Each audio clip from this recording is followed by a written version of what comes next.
Kalau ada yang baru pertama kali di tempat ini, baru pertama kali hadir, selamat datang. Boleh kasih tepuk tangan untuk teman-teman kita yang baru pertama kali hadir atau mungkin sudah lama nggak datang.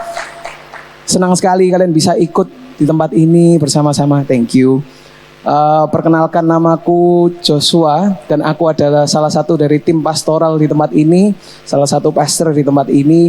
Dan jujur aku senang banget ngelihat wajah-wajah yang baru atau yang udah lama nggak kelihatan datang lagi, karena tadi malam aku berdoa sama Tuhan, biarkan ada orang-orang baru yang datang, muka-muka yang baru, supaya kita bisa bersama-sama menyembah Tuhan dengan orang-orang yang baru. Jadi hari ini welcome untuk kalian yang baru pertama kali hadir atau sudah lama nggak datang. Hari ini aku mau menyampaikan sebuah firman, tapi sebelum aku kasih tahu judulnya, aku mau tanya dulu, berapa banyak dari kalian yang sedang menghadapi sebuah masalah? Menghadapi masalah, semua menghadapi masalah? Oke, sip. Pasti semuanya ada yang namanya punya masalah, tuh pasti punya gitu. Oke, dari masalah kalian atau mungkin dari yang pernah kalian alami sebelumnya, pernah nggak kalian merasa seperti ini? Masalahku ini selesai kalau dia itu berubah. Wah, masalahku ini selesai kalau dia ini minta maaf sama aku. Masalahku ini selesai kalau dia berubah, ganti pikiran, dia sadar dia salah, terus datang ke aku. Kalau dia berubah, wah selesai nih masalahku. Atau mungkin kita punya masalah, wah masalahku ini selesai kalau kondisiku ini berubah. Boleh aku kasih contohnya nih. Masalahku ini, aku uangnya kok sedikit terus, lihat ATM-ku kok kosong terus. Aduh, coba aja kalau uangku tiba-tiba itu jadi 2M gitu. Wah, enak hidupku. Pernah ngerasain kayak gitu? Selesai masalahku kalau aku punya uang sebanyak itu.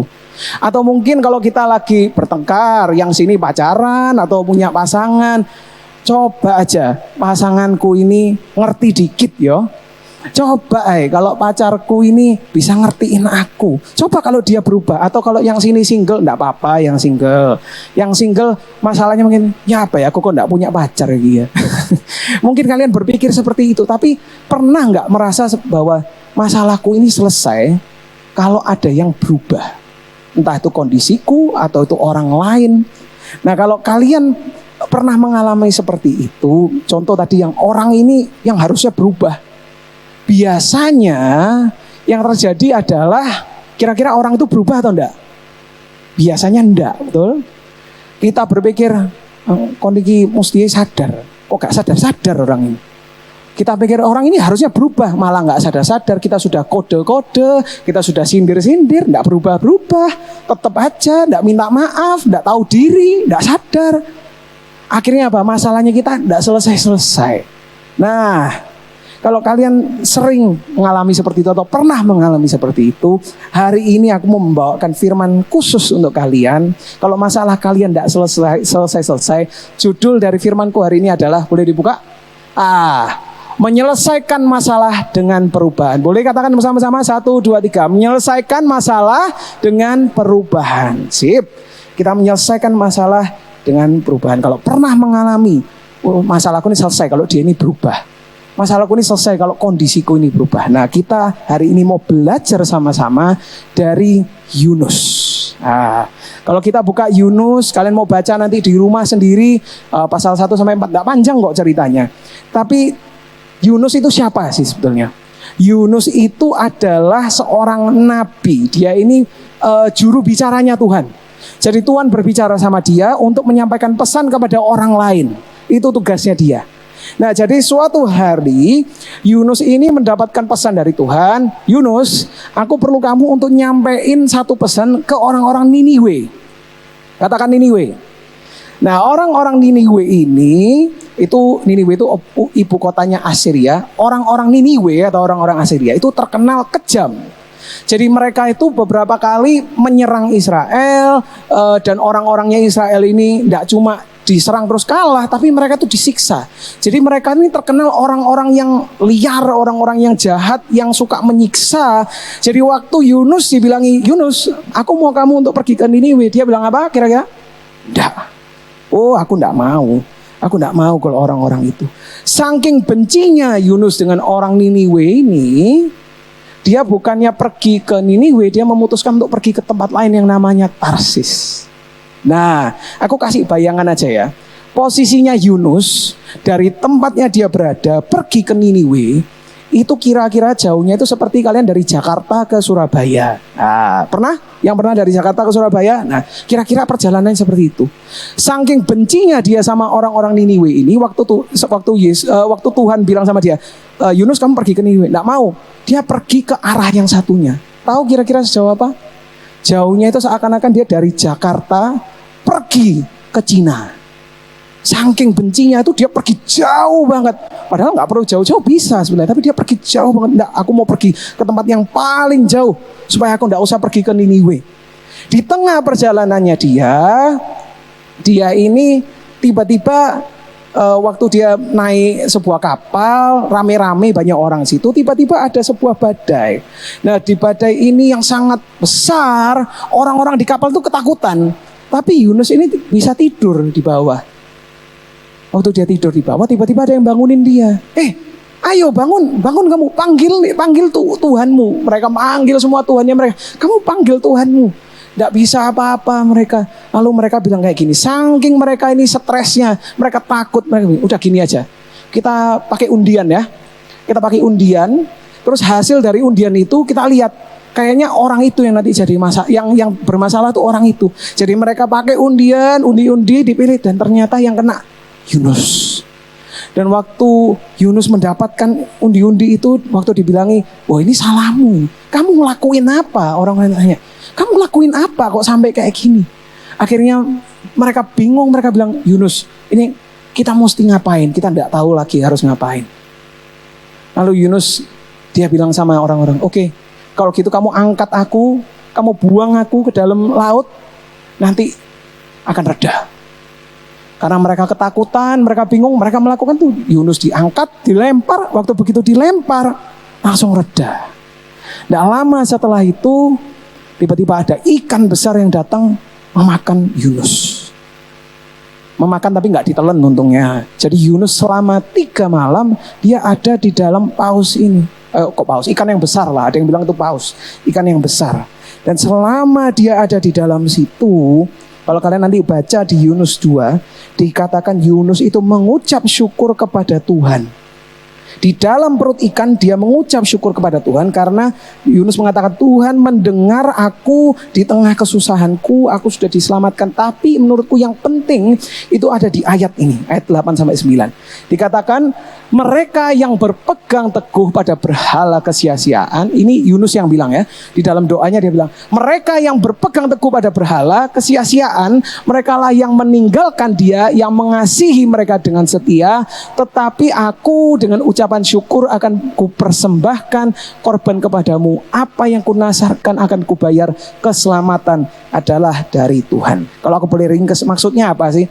Maksudnya adalah di dalam perut ikan itu dia ngomong sama Tuhan, oke deh Tuhan, kalau gitu aku mau berkorban. Aku nurut deh sama Tuhan, aku ke Niniwe untuk menyampaikan pesanmu. Begitu dia mengatakan seperti itu, Tuhan memerintahkan ikan ini untuk mengeluarkan dia, dan dia dikeluarkan. Dia berjalan ke Niniwe. Sampai di Niniwe, dia mengatakan seperti ini, 40 hari lagi, dia ngomong sama orang baik, 40 hari lagi Niniwe akan dihancurkan. Yang kaget adalah setelah dia ngomong seperti itu, banyak orang-orang yang bertobat. Padahal Niniwe ini orang-orang yang kejam, orang-orang yang gak percaya sama Tuhan. Tapi waktu dia bilang seperti itu, tiba-tiba orangnya bertobat. Lalu dia datang ke rajanya juga bertobat. Dia buang jubahnya dia bilang, kasih tahu semua orang, kita akan berpuasa, semuanya gak boleh makan. Gak boleh makan, ternak sama orang semua gak boleh makan. Kita pakai kain kapung, kita berseru kepada Tuhan ini. Supaya apa? Supaya siapa tahu kita bisa diselamatkan. Setelah dia menyampaikan pesan ini, nah seringkali ceritanya kita berhenti di sini. Yunus datang ke Niniwe, sampaikan pesan. Tapi ada lanjutannya. Setelah Niniwe bertobat, akhirnya Allah tidak memberikan penghukumannya. Niniwe gak jadi dihukum. Oke. Waktu Niniwe gak jadi dihukum, Yunus marah sama Tuhan. Nah ini toh Tuhan. Betul toh Tuhan. Dia katakan di ayat 2-3. Dan berdoalah ia kepada Tuhan, katanya, ya Tuhan, bukankah telah kukatakan itu ketika aku masih di negeriku? Kan aku ngomong toh Tuhan, ini loh maksudku. Itulah sebabnya maka aku dahulu melarikan diri ke Tarsis, sebab aku tahu bahwa Engkaulah Allah yang pengasih dan penyayang, dan yang panjang sabar dan berlimpah kasih setia, serta yang menyesal karena malapetaka yang hendak didatangkannya. Jadi sekarang ya Tuhan, cabutlah kiranya nyawaku, karena lebih baik aku mati daripada hidup. Maksudnya apa? Yunus komplain sama Tuhan. Tuhan, ini loh kenapa aku tidak mau pergi ke Tarsis. Kalau aku datang ke sini mereka bertobat, pasti kamu ampunin. Padahal aku tidak senang sama orang-orang ini. Gimana sih, sekarang lebih baik aku mati daripada aku hidup melihat mereka enak. Lebih baik aku yang mati, katanya Yunus seperti itu. Dia lebih kepingin melihat orang-orang ini tersiksa, melarat, biar kapok. Wah, dia lebih senang seperti itu. Dan di ayat selanjutnya Tuhan ngomong sama dia, Yunus, layakkah engkau marah? Apakah kamu tuh berhak untuk marah? Nah, setelah itu dia tidak jawab ke Tuhan. Dia pergi nggak jauh dari Niniwe.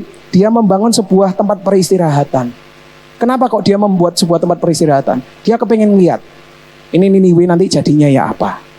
Wah ini Niniwe nanti siapa tahu, jangan-jangan ini nanti dia hancur juga kok. Orang-orangnya kayak gini nggak mungkin diselamatkan. Jadi dia kepengen lihat nanti jadinya seperti apa Niniwe ini. Jadi dia nunggu, dia beristirahat di tempat itu. Pernah ngalamin kayak Yunus?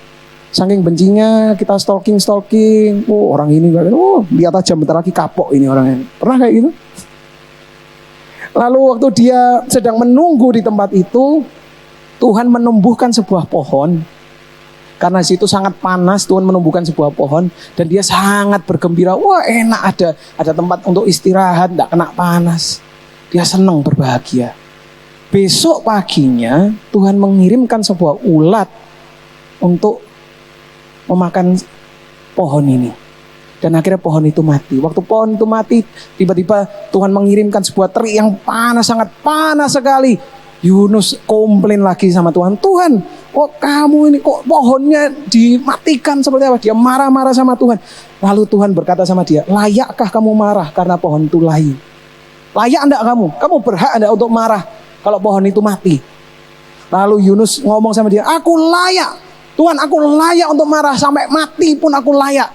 Aku berhak untuk marah sama Tuhan. Wah.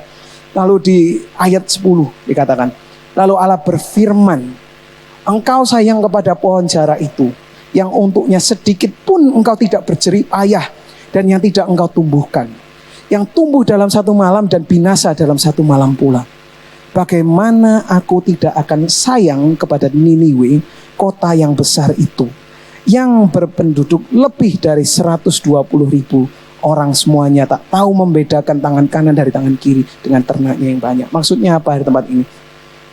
Tuhan ngomong sama Yunus, apakah kamu berhak marah tentang Niniwe? Apakah kamu berhak marah tentang pohon ini? Pohon ini aja bukan kamu yang numbuhin. Kalau mati kenapa kamu marah? Kamu gak punya hak. Tapi Tuhan mengatakan, kamu harus tahu, aku ini sayang sama Niniwe. Kenapa kok aku nyampein tentang Yunus hari ini? Kalau kalian nanti buka di rumah, kalian lihat judul dari Yunus pasal 4 ini. Ada yang tahu judulnya apa? Yunus belajar menginsyafi. Yunus belajar untuk menyadari atau mengerti benar bahwa Allah mengasihi bangsa-bangsa lain. Cerita ini menarik, soalnya ada satu pertanyaan yang muncul dalam pikiranku. Kenapa Tuhan kok nyuruh Yunus untuk menyampaikan firman ke Niniwe? Tuhan sudah tahu dia tidak suka sama Niniwe, dia benci sama Niniwe. Tapi Tuhan suruh dia untuk pergi ke Niniwe nyampaikan pesannya.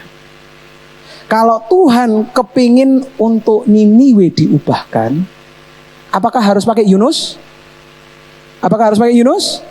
Enggak. Pakai orang lain pun juga bisa. Tetapi kenapa Yunus? Sebetulnya ini pertanyaan, sebetulnya siapa sih yang Tuhan itu mau ubahkan?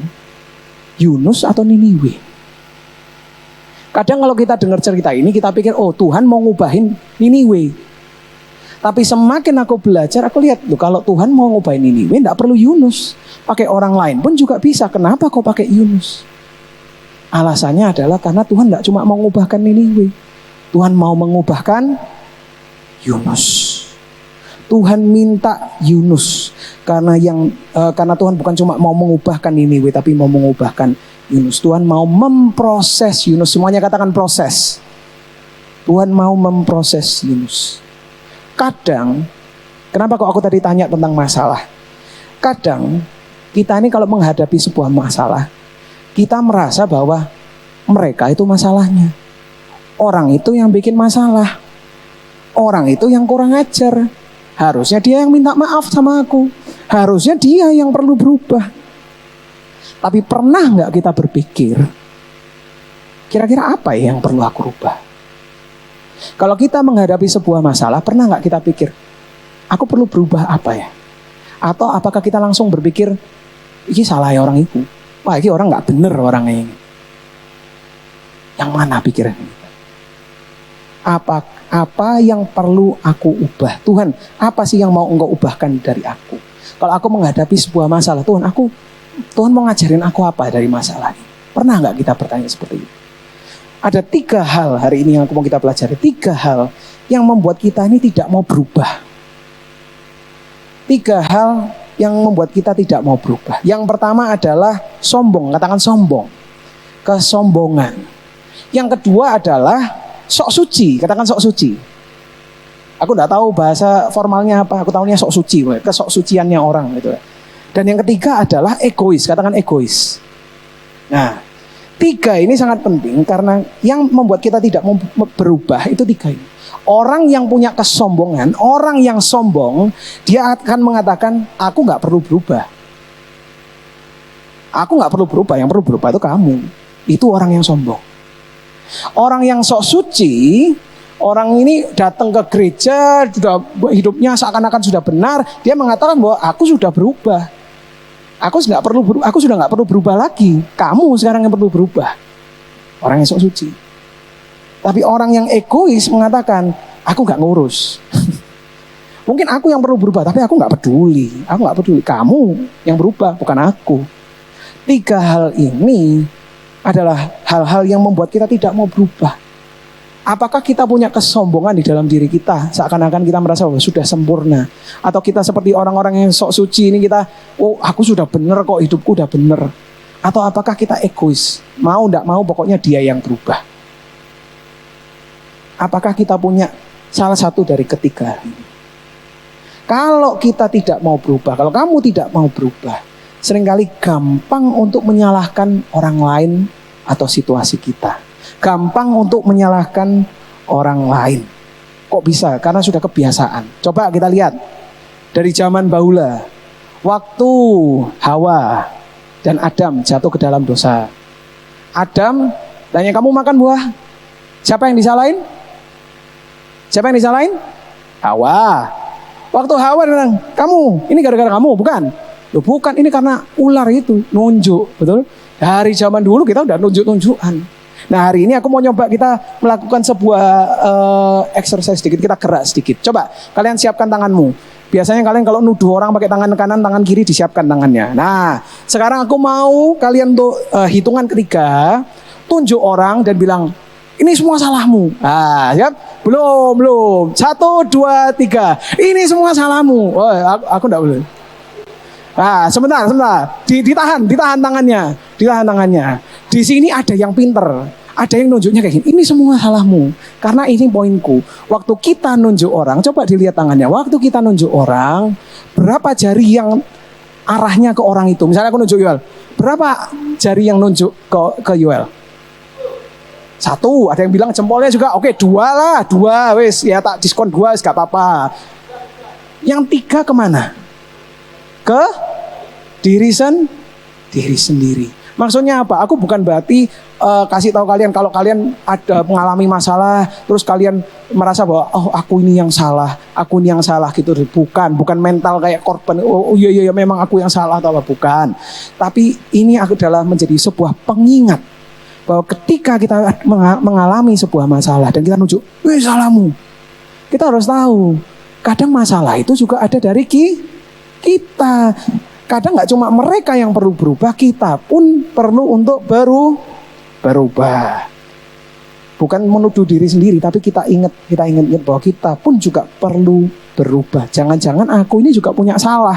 Jangan-jangan aku ini juga perlu berubah. Kalau masalah kita nggak selesai-selesai, bisa jadi memang masalahnya adalah kita. Betul? Kalau kita mengalami masalah yang sama terus, berulang-ulang kali kok koyok masalahnya kayak gini terus, kok gini terus. Jangan-jangan kamu masalahnya. Betul? Oh, bukan kamu, kita, karena aku juga. Kalau kamu kan aku nunjuk. Jangan-jangan kita yang perlu berubah. Nah, hari ini aku mau mengatakan bahwa hari ini aku mau mengatakan bahwa banyak dari masalah kita ini sebetulnya akan selesai dan selesai lebih cepat ketika kita memutuskan untuk berubah terlebih dahulu. Nah, hari ini aku mau nunjukin ini. Aku mau kita baca sama-sama. Siap? 1, 2, 3. Perubahan dimulai dari aku, gak harus dari dia. Sekali lagi. 1, 2, 3. Perubahan dimulai dari aku, gak harus dari dia. Perubahan dimulai dari aku, gak harus dari dia. Banyak dari masalahnya kita akan selesai lebih cepat kalau kita yang memilih untuk berubah terlebih dahulu. Ada yang kedua, aku bacain aja untuk kalian. Masalahku selesai ketika aku mau masalahnya selesai. Kayaknya lebih baik dibaca bareng-bareng deh. Siap? 1, 2, 3. Masalahku selesai ketika aku mau masalahnya selesai. Nah ini menurutku menarik sekali. Masalahku selesai ketika masalahnya selesai. Mungkin kalian ada yang gak setuju. Karena kalian merasa bahwa masalahnya selesai kalau dia yang datang ke aku. Tapi salah. Sebetulnya masalah kalian akan selesai ketika kalian memutuskan masalah ini selesai. Tapi seringkali untuk selesai ini, oke, aku memutusin ini selesai.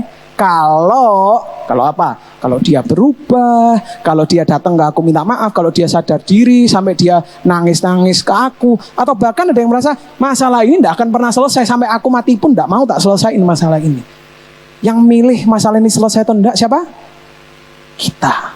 Kita yang memilih masalah ini selesai atau enggak. Keputusan itu ada di tangannya kita. Kita yang memutuskan masalah kita selesai atau enggak. Kita yang memutuskan apakah kita mau berubah atau enggak.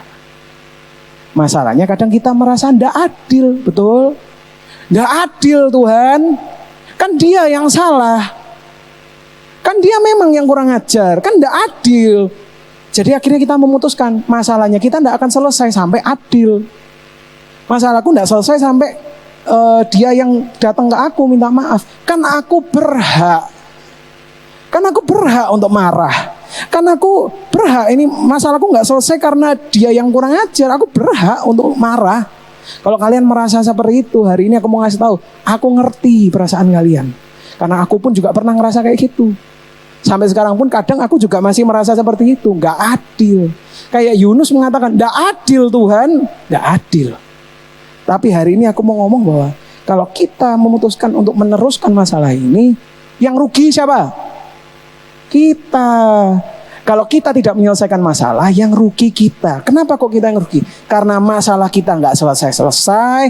Udah mari gitu makan waktu, makan pikiran kita, makan tenaga kita, makan perasaan kita. Kita marah terus, kita mikirin dia terus. Betul nggak? Kita stres terus tentang orang ini. Padahal ya dia belum tentu juga mikirin tentang masalahnya ini. Yang rugi kita. Kadang bahkan sampai kayak Yunus stalking musuhmu. Orang ini ngapain? Walah kayak gini. Paling yo bohongan. Walah baru beli sepatu baru. Paling sepatu nih yo palsu. Wah, kalau udah benci kan kayak gitu. Kalau kamu mau masalahmu selesai, perubahan dan keputusan ada di tangan. Katakan keputusan ada di tanganku. Nah, sekali lagi keputusan ada di tanganku. Good. Perubahan dimulai dari aku. Tidak perlu tunggu orang lain untuk berubah. Tidak perlu tunggu kondisiku untuk berubah. Aku yang berubah terlebih dahulu. Kalau kalian hari ini memutuskan, iya aku ternyata selama ini kayak gitu ya. Aku mau untuk berubah. Kalau kalian mau untuk berubah, aku ada good news, berita baik. Itu apa? Tuhan juga mau kamu untuk berubah. Efesus 4. Bisa? Efesus 4 ayat 22 sampai 23. Dikatakan kalian semua sudah diajar untuk meninggalkan sifat-sifat hidup yang lama. Hidup yang lama dibutakan oleh hawa nafsu dan semakin lama semakin rusak seperti baju rombeng yang tidak bisa dipakai lagi. Buanglah hidupmu yang lama itu, biarlah hati dan pikiranmu diperbarui oleh Roh Allah. Buanglah hidupmu yang lama itu, biarlah hati dan pikiranmu diperbarui oleh Roh Allah. Buanglah semua kesombongan kita, kesucian kita, keegoisan kita yang tidak mau untuk berubah. Buanglah dan perbaharuilah hati dan pikiranmu dengan Roh Allah. Kenapa sih penting untuk kita berubah? Kenapa sih sebenarnya penting untuk kita berubah? Firman Tuhan mengatakan, ayo diperbarui hatimu dan pikiranmu oleh Roh Allah. Kenapa kok penting untuk kita ini berubah? Hari ini aku mau ngasihin sebuah rumus. Boleh? Oh, ini nyala ya? Oke, good. Hari ini aku mau ngasih tahu bahwa kalau kamu gak pernah berubah, kamu gak akan pernah bertumbuh. Boleh next? Dikeluarin aja semua, boleh? Thank you. Oke. Kalau kamu gak pernah berubah, kamu gak akan pernah bertumbuh. Dan kalau kamu gak pernah bertumbuh, kamu gak akan pernah berbuah. Boleh katakan sama-sama? Kalau aku sama-sama. Oke, 1, 2, 3. Kalau aku nggak pernah berubah, aku nggak akan bertumbuh. Dan kalau aku nggak bertumbuh, aku nggak akan berbuah. Kalau kita nggak pernah berubah, kita nggak akan bertumbuh. Kalau kita nggak akan bertumbuh, maka kita nggak akan pernah berbuah. Dan ini bisa diaplikasikan di hampir semua masalah. Mau aku kasih contoh? Kalau kita punya masalah soal uang tadi, ATM-nya kita kok seakan-akan tiap kali dapat gaji selalu habis, tiap kali dapat jajan selalu habis. Uangku ini kok habis terus. Kalau kamu nggak pernah mau berubah, kamu nggak akan pernah mau bertumbuh dan kamu nggak akan pernah mau berbuah. Kalau kamu nggak merubah caranya kita mengatur keuangan, caranya kita kalau dapat gaji kita langsung pakai semua uangnya. Kalau kita tidak berubah, kita tidak akan bertumbuh. Kira-kira uang yang di ATM nambah atau tetap? Tetap. Tidak akan bertumbuh, tidak akan berbuah. Kalau kita punya masalah dengan orang lain, misalnya dengan pasangan, dengan pacar. Kalau aku tidak berubah, aku tidak akan bertumbuh. Kalau aku tidak bertumbuh, aku tidak akan berbuah. Kalau aku marah-marah terus, aku tidak berubah, aku tidak akan bertumbuh. Kira-kira hubungannya akan berbuah atau tidak? Tidak akan berbuah. Hubungannya tidak akan kemana-mana. Atau bahkan mungkin bisa-bisa putus. Karena tidak mau berubah. Kita semua perlu untuk berbuah. Kenapa? Kalau kita berbuah, kita akan berubah, kita akan bertumbuh. Dan kalau kita bertumbuh, kita akan berbuah. Kalau kita mau dibawa Tuhan untuk mau dipakai Tuhan untuk membawa perubahan, berarti kita terlebih dahulu harus katakan berubah. Kenapa berubah itu penting? Karena Tuhan mau memakai orang-orang yang diubahkan untuk mengubahkan. Kalau kamu mau mengikuti proses perubahannya Tuhan, Tuhan akan pakai kamu untuk merubah orang lain. Amin. Aku boleh minta tim PAW untuk naik ke atas. Hari ini kalau kalian baru pertama kali datang atau sudah lama tidak datang lagi, kalian dapat buku ini. Kalau nanti tidak dapat bisa ke belakang, bisa minta.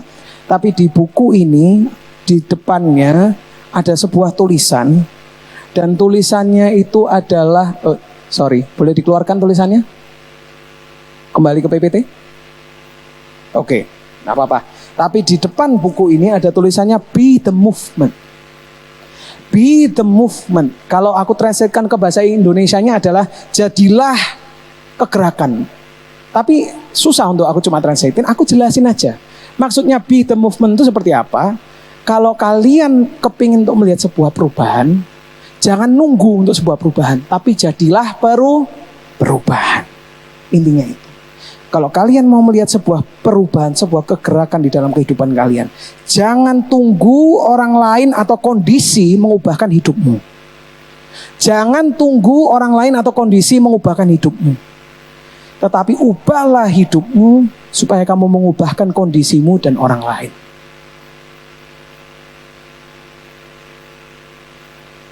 Kayaknya perlu dengar sekali lagi. Jangan sampai kondisimu dan orang lain mengubahkan, jangan tunggu orang lain atau kondisi mengubahkan hidupmu. Tetapi berubahlah dan ubahkan orang lain dan kondisimu. Kalau hari ini kalian merasa, aku kepingin hidupku berubah. Coba kita berhenti nunjuk ini salahnya siapa. Tapi kita mulai tanya sama Tuhan, Tuhan apa yang bisa aku ubahkan? Kalau kalian tidak puas sama pekerjaanmu, kalian tidak puas sama gajimu, coba tanya sama Tuhan, Tuhan apa yang bisa aku ubah? Kalau kamu nggak puas sama keluargamu, kenapa kok aku ditaruh di keluarga kayak gini? Tuhan, apa yang bisa aku ubah? Bukan kita bilang, wah ini salahnya papaku. Papaku orangnya seperti ini. Papaku orangnya mukulan. Papaku orangnya mabukan. Mamaku nggak peduliin aku. Mamaku ninggalin aku nggak tahu mamaku siapa. Kita bisa nunjuk, nggak berhenti-berhenti. Tetapi kalau kita terus menunjuk, kita tidak berubah, maka kita tidak akan pernah bertumbuh dan berbuah. Artinya apa? Hidup kita tidak akan pernah berubah kalau kita sendiri nggak berubah. Perubahan dimulai dari aku, tidak harus dari dia, tidak harus dari papa mamaku, tidak harus dari sekolahku, dari kondisiku, dari keuanganku. Kalau aku memutuskan untuk berubah, hidupku akan berubah. Kalau aku memutuskan masalahku selesai, masalahku akan selesai. Pertanyaannya hari ini, apakah kita mau untuk memutuskan itu? Apakah kita mau tanya sama Tuhan, oke Tuhan, aku sudah gak mau nunjuk-nunjuk orang lagi. Tuhan tunjukkan kepada aku apa yang perlu aku ubah. Jangan tunggu, tapi lakukan. Jangan tunggu perubahan, tapi jadilah perubahan. Be the movement. Jadilah perubahan. Jadilah kegerakan yang kamu tunggu-tunggu itu. Aku mau kita katakan bersama-sama, aku diubahkan untuk diubahkan. Ini satu kalimat yang aku terus kasih tahu sama orang-orang. Aku diubahkan untuk mengubahkan. Kenapa? Karena kalau kamu diubahkan, Tuhan akan pakai kamu untuk mengubahkan orang lain. Akhirnya apa? Akhirnya kita yang dulu nunggu orang itu yang harusnya berubah dulu, akhirnya kita yang berubah dan kita yang mengubahkan dia. Amin. Aku mau ngundang kita semua untuk bangkit berdiri bersama-sama. Dan hari ini kita akan tutup dengan menyanyikan satu lagu. Lagunya judulnya apa? Aku lupa Kak. Jadi sepertimu. Good.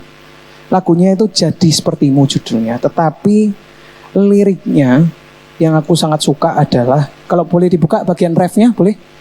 Dikatakan, ubah hatiku seputih hatimu. Next. Setulus salibmu, kasihmu Tuhan. Next. Biar mataku seperti matamu, pancarkan kasihmu, ku mau jadi sepertimu. Liriknya simple sebetulnya, tapi artinya sangat besar.